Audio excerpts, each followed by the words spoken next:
Just Me, a place to be me, where you get to experience life. 'Cause life is a journey, not a guided tour.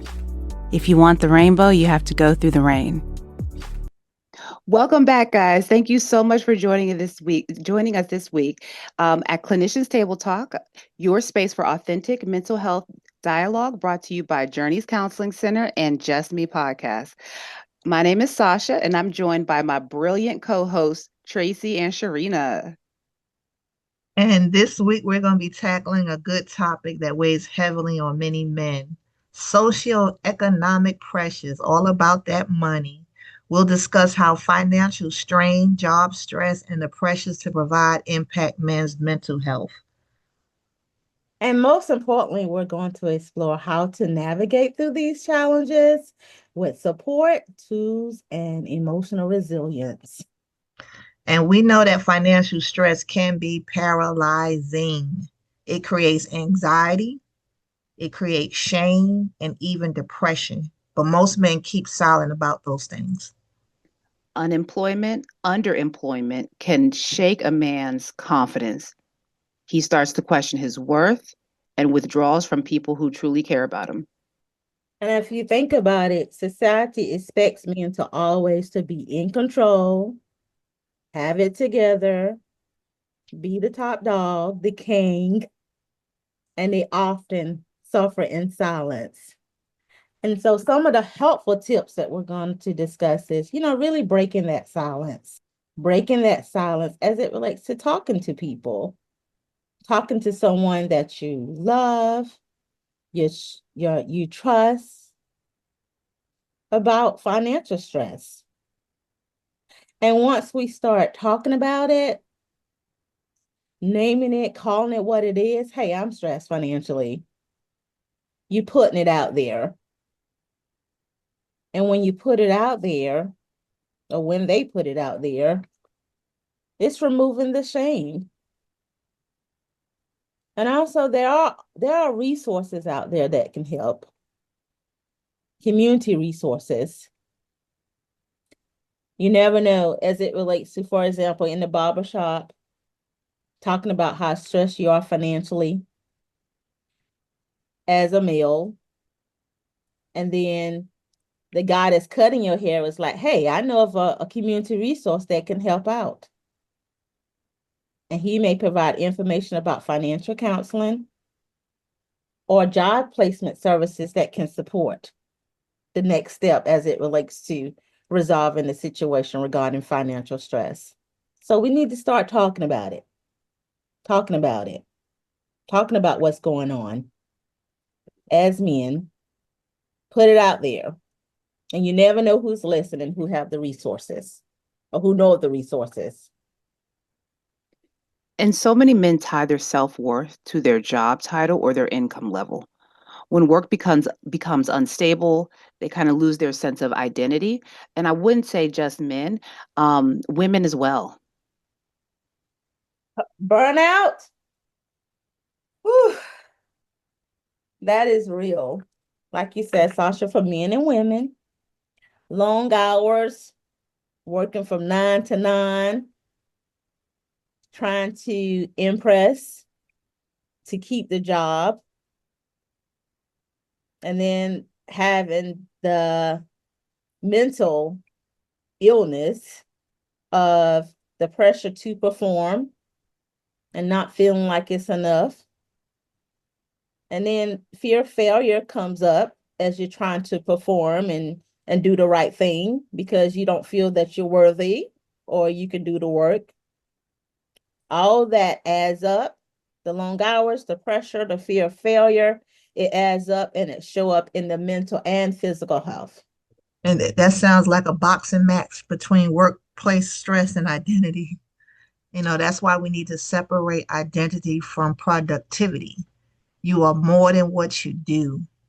So some helpful tips are to create spaces outside of your work for purpose. Develop hobbies or relationships that affirm identity beyond your job title.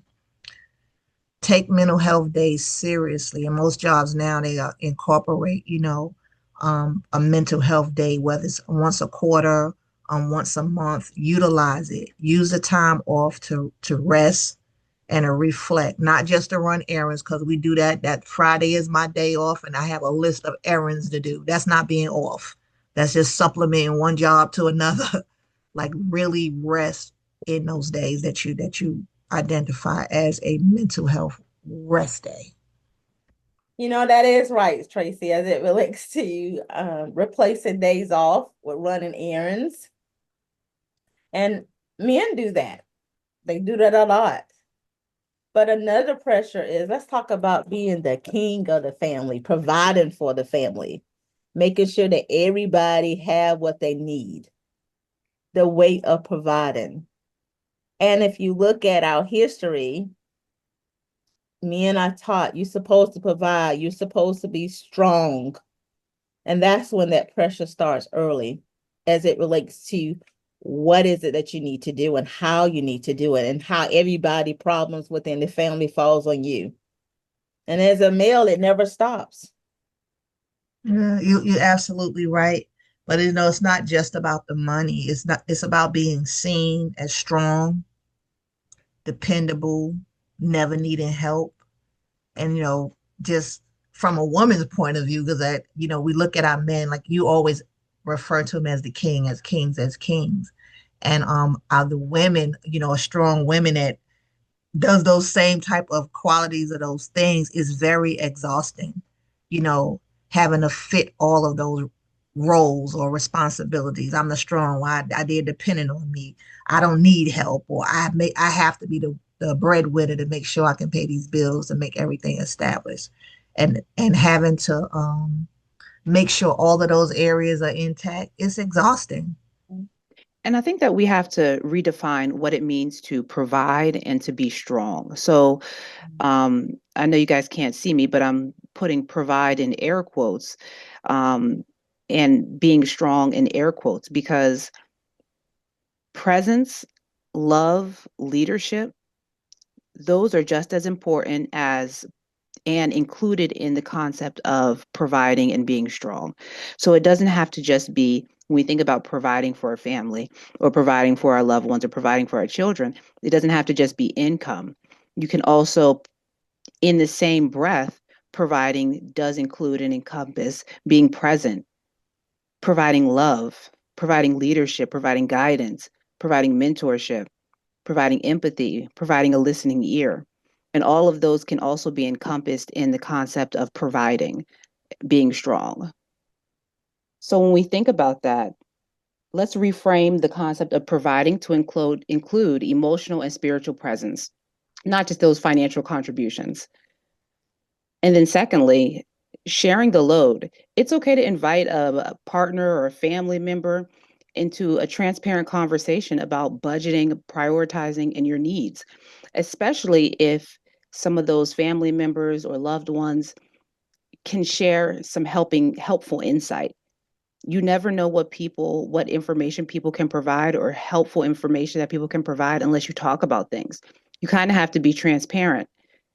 But then also you have to trust the person that you're speaking with. And that's why it's important to build your community amongst family members, build your community amongst friends, and really have different pockets of people who you feel comfortable with being transparent about things you need support with.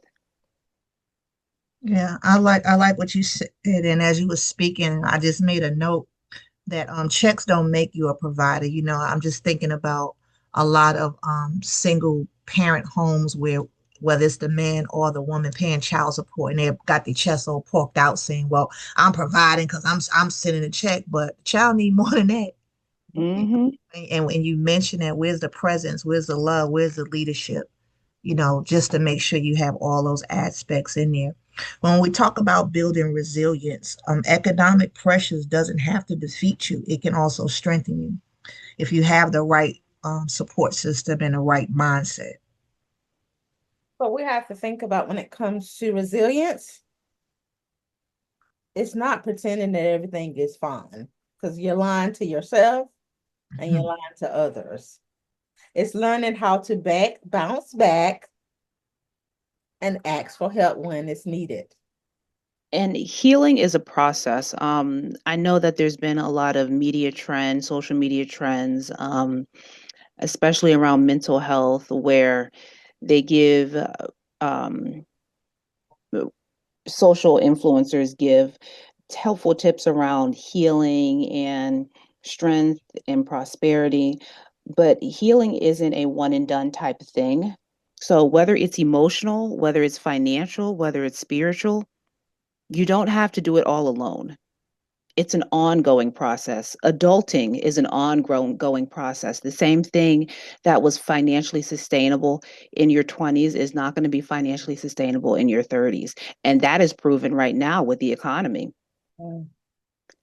So, some helpful tips is that each week, start to check in with yourself.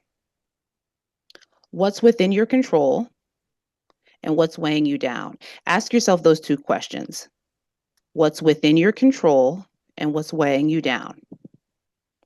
Just start your week off by asking yourself those questions. Take maybe 10 minutes to write down some answers or to really reflect on some of your answers. Because sometimes we worry about things that are not within our control and we forget about accepting the things that we cannot change and learning how to pivot around them. And then two, I would encourage to join a group, a men's group, a support group, a faith community that emphasizes support over performance. Because like we said earlier, you are more than just your productivity. You are more than just your performance. You are more than just your performance on the court. You are more than just your performance in the office. You are more than just your performance on the floor in the workroom. You have to be well-rounded.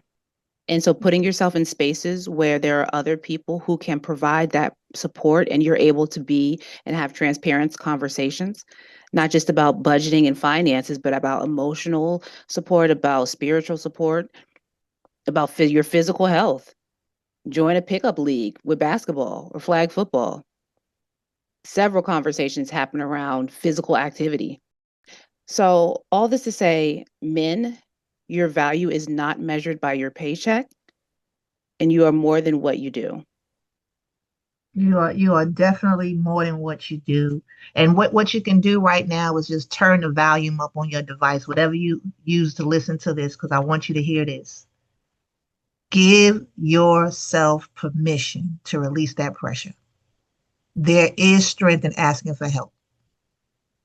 Give yourself permission to release that pressure, and there is strength in asking for help. Thanks for joining us for another episode of Clinician Table Talk. And be sure to like, share, and subscribe. And we'll see you next week. Just Me Podcast. Bye, guys. Thank you so much for listening to Just Me Therapy podcast.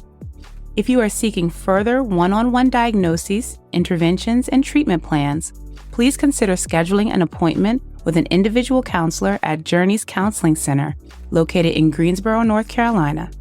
Journeys can be reached at 336-294-1349. The mission of Just Me Therapy podcast is to use authentic conversations to uplift one's mind, body, and soul.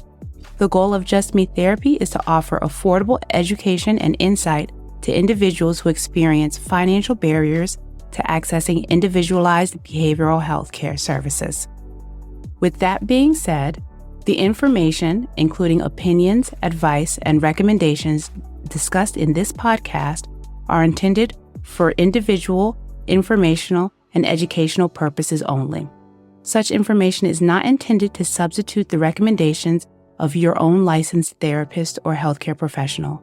Although we are licensed behavioral health professionals, we are not your licensed behavioral health professional. As a result, the advice mentioned on this podcast should not replace the recommendations offered by your own qualified health professional.